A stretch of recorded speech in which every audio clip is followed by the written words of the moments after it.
ओम शांति। हमारी शादी कहाँ होगी, बच्चे कैसे होंगे और मृत्यु कब होगी, क्या ये सब कुछ पहले से तय होता है? आज की दुनिया में आज का जो वर्तमान समय चल रहा है, इसमें इन सवालों को लेकर के बहुत लोग परेशान होते हैं, जिनकी शादियां नहीं हो रही हैं या शादी को लेकर के कोई भी प्रॉब्लम चल रही है या किसी के बच्चे दुख दे रहे हैं या किसी प्रकार से प्रताड़ित कर रहे हैं, परेशान कर रहे हैं, अच्छे नहीं हैं, संस्कारी नहीं हैं, तो उन लोगों का ये सवाल रहता है। और अधिकतर शादी को लेकर के लोग बहुत टेंशन में, रोज़ किसी न किसी का कॉल, 10-20 लोगों के तो मैसेज कॉल आते ही रहते हैं शादी को लेकर के कि शादी नहीं हो रही है, कब होगी? क्या हमारे कर्मों के अनुसार ये सब कुछ पूर्व निर्धारित होता है या इसके लिए हमें कुछ प्रयास करना चाहिए? और कई लोग तो ये भी कहते हैं कि हमने कहीं जन्म लिया और फिर हमारा जन्म के उपरांत कई संबंध हमारे परिवार के जैसे हो जाते हैं और फिर विवाह हो जाता है, विवाह के बाद एक परिवार मिल जाता है। क्या ये सब कुछ पूर्व निर्धारित होता है? इसको पूर्व जन्म बोलें या इसको प्रारब्ध बोलें? तो देखिए, पूर्व का जो हमारा कर्म संस्कार होता है वो ही प्रारब्ध बन करके आता है और वो ही हमको जन्म दिलाता है और वो ही शादी और संबंध दिलाता है, पूर्व जन्म के जो संस्कार होते हैं। और इसके अतिरिक्त जो धर्म के विरुद्ध जो संस्कार होते हैं, वो कठोर से कठोर दंड दिलाता है। और शादी हो, बच्चे हो या मृत्यु हो, ये सब कुछ पहले से तय होता है, बिल्कुल ही निर्धारित होता है और निश्चित होता है। अब बहुत सारे लोगों के मन में डाउट्स होता है, सवाल आते हैं, तो वो तरह-तरह के सवाल करते हैं, लेकिन आपको बता दें कि जो भी आपको बता रहे हैं, वो एकदम एक्यूरेट, एकदम सत्य है। आपका जब जन्म हुआ है, तो जन्म आपका ऐसे ही नहीं हो गया है। आपके लिए यही माता-पिता क्यों चुने गए हैं? आपका जन्म इसी परिवार में क्यों हुआ है? आपका जन्म कहीं और क्यों नहीं हुआ है? ये सब कुछ होता है हमारे पूर्व जन्म के कर्मों के ऊपर।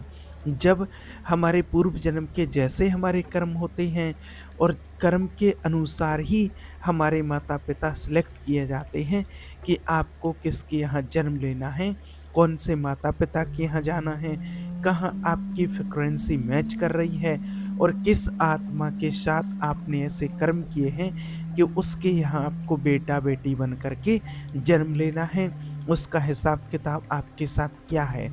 वहाँ जाकर के आपको किसकी सेवा करनी है, किससे सेवा लेनी है, किसको सेवा देनी है।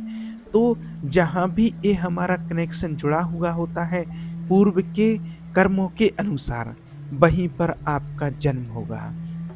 आपका जन्म ऐसे ही नहीं हो गया है कि किसी परिवार में आपको जन्म दे दिया गया है, भगवान ने उठा कर के आपको वहाँ रख दिया है कि जाओ इसके यहाँ पर आपको जन्म लेना है।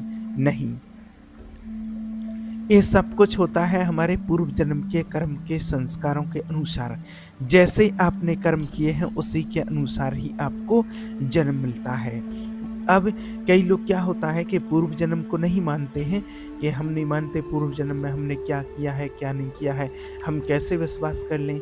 तो आप विश्वास करें या ना करें, ये आपके ऊपर है, लेकिन वास्तविक सत्य होता है जो आपको बताया।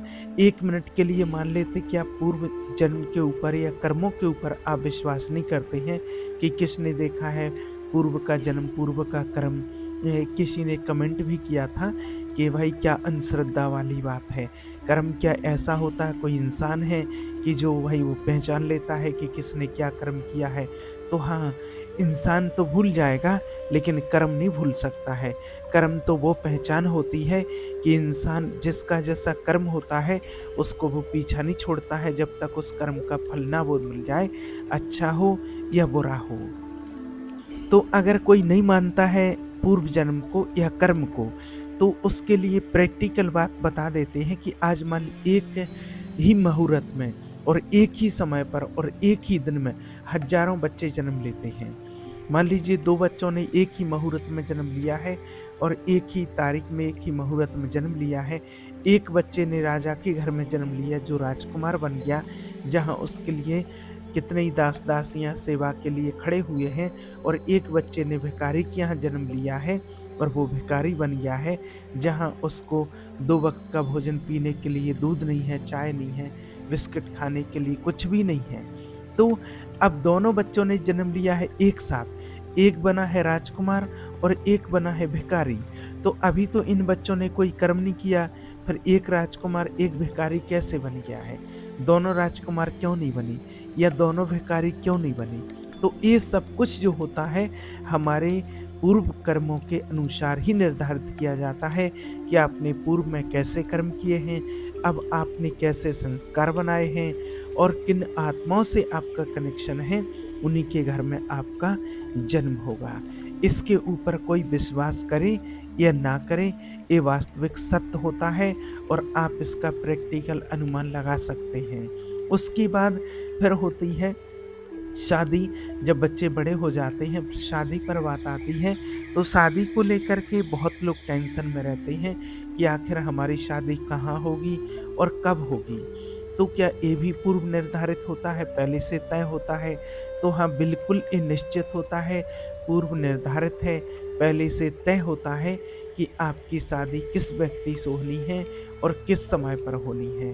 ये बिल्कुल निश्चित होता है, आपके संस्कार कर्मों के अनुसार ही ये तय किया जाता है कि आपको किससे मिलना है, क्योंकि जब हमारा इस सृष्टि पर जन्म होता है तब सारी हमारे जीवन की हिस्ट्री बनती है कि आपके लिए माता पिता के साथ कितने समय तक रहना है, उसके बाद कहाँ शादी होनी है, किस व्यक्ति के साथ में शादी होनी है, फिर उसके साथ कितना क्लोज रहना है, कितने समय तक उसके साथ रहना है और उसके बाद फिर कहाँ जाना है, ये सब कुछ बिल्कुल पहले से तय होता है।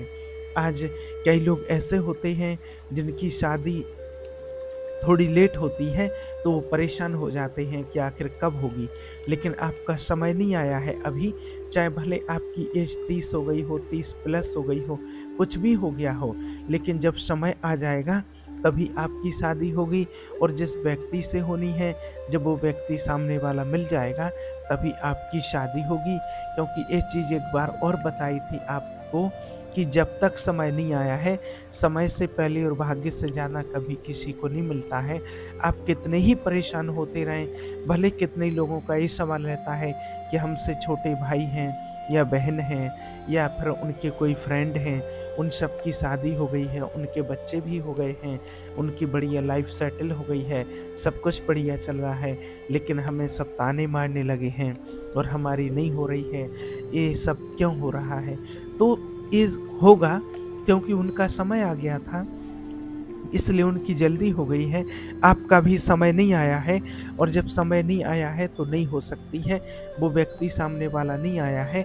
आप कितने ही लड़कियाँ रिजेक्ट कर दें, आप कितने ही लड़के रिजेक्ट कर देंगे, लोग कहते भी हैं कि मैंने तो इतने लड़के 20-30 लड़के देख लिए, लड़कियाँ देख लीं लेकिन कोई पसंद नहीं आ रहा। तो पसंद आएगा ही नहीं आपको भी, क्योंकि अभी आपका समय नहीं आया है और जिससे होनी है वो सामने नहीं आया है। जिस दिन आपका समय आ जाएगा तो जिससे होनी है वो भी मिल जाएगा और उससे आपकी शादी भी हो जाएगी। आप परेशान ना हो बिल्कुल भी, क्योंकि समय से पहले कुछ नहीं हो सकता है। ये तो आपने सुना ही होगा कि जोड़ियाँ तो ऊपर से बन कर के आती हैं, यहाँ तो सब कुछ फ़ॉर्मेलिटी होती है।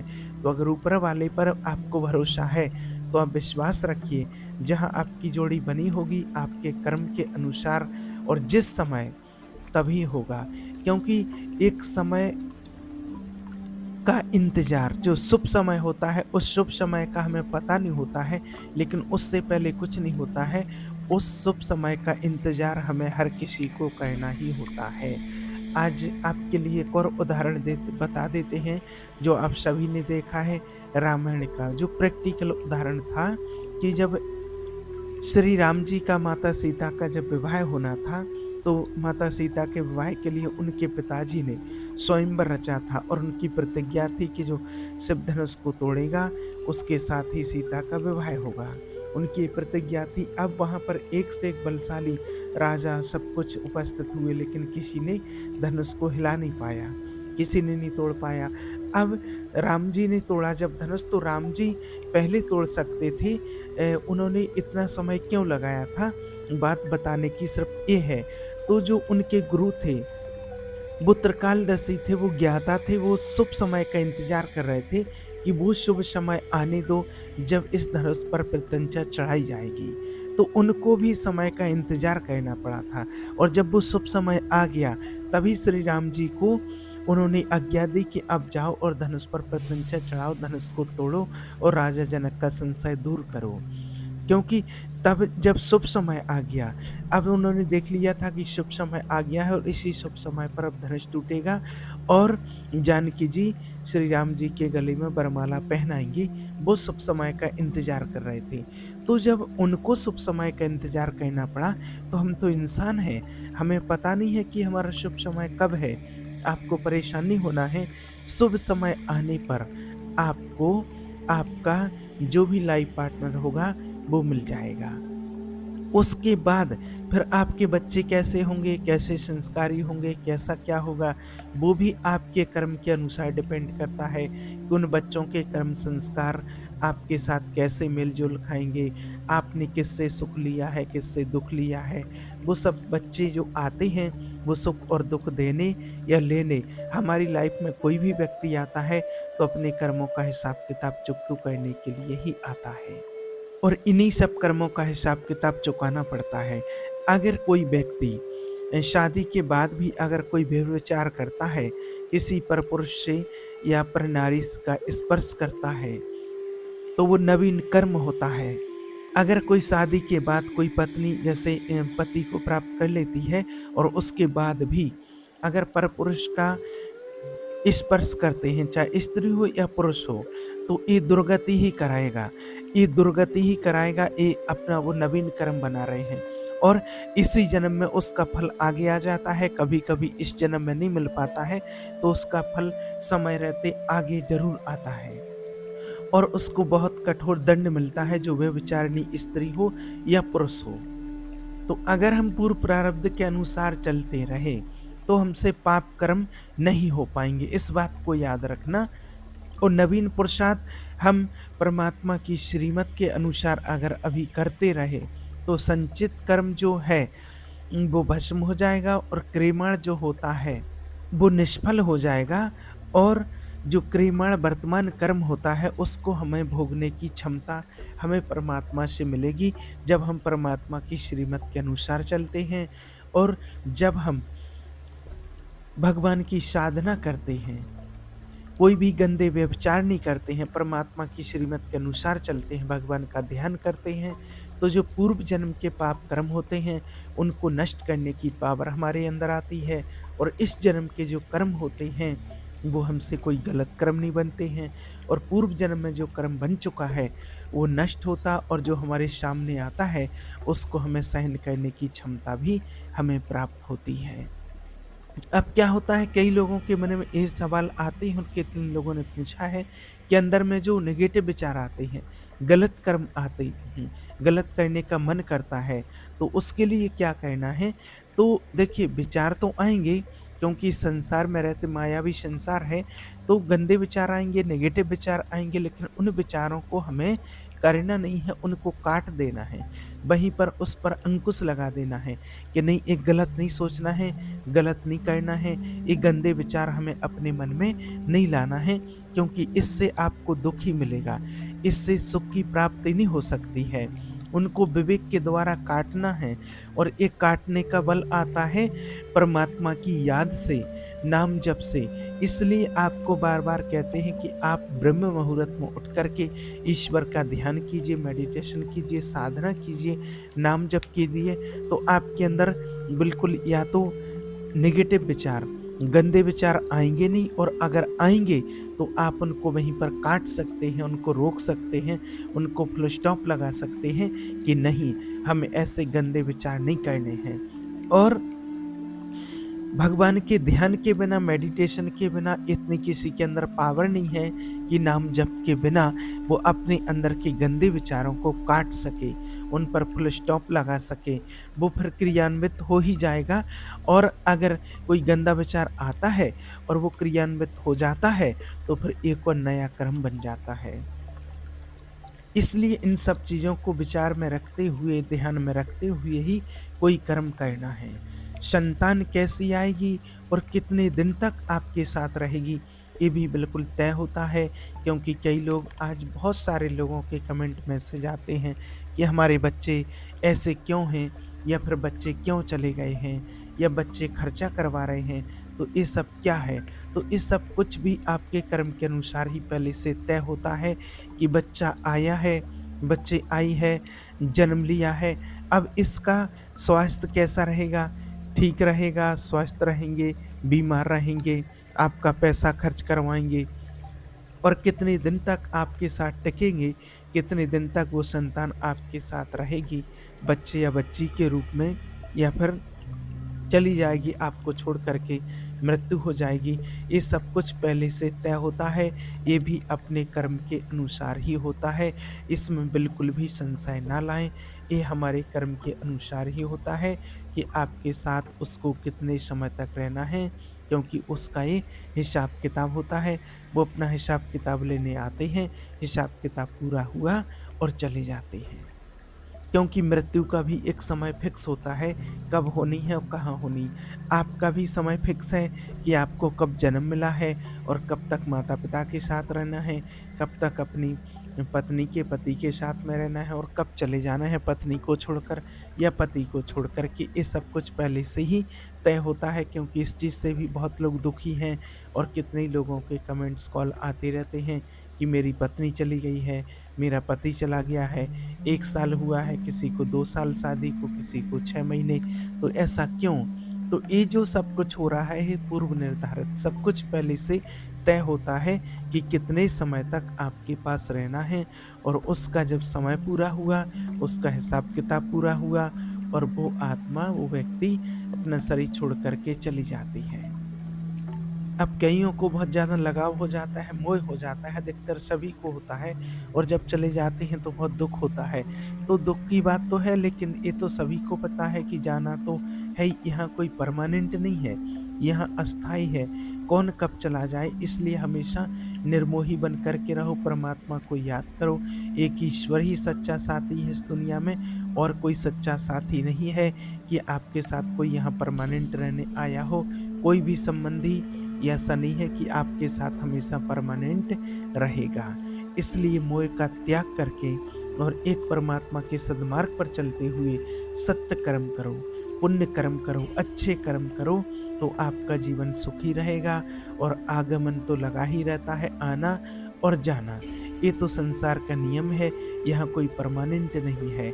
चाहे कोई कितने भी बड़े-बड़े आज ऋषि मुनि हुए हैं, कोई भी हुए हैं जिनकी इस संसार को बहुत ज़रूरत थी, लेकिन इस संसार का जो नियम बना हुआ है, उस विधाता का, उसको कोई तोड़ नहीं सकता है। आना और जाना ये लगा ही रहता है, और यही शाश्वत सत्य है, इसको आपको स्वीकार ही कहना पड़ेगा। इसलिए शादी को लेकर के, मृत्यु या बच्चों को लेकर के किसी प्रकार की कोई टेंशन ना करें। कर्म अच्छे करते रहें, आपको सब कुछ बढ़िया मिलेगा। किसी को जल्दी मिलता है, किसी को लेट मिलता है, ये भी अपने कर्म के अनुसार ही सब कुछ होता है। ठीक है?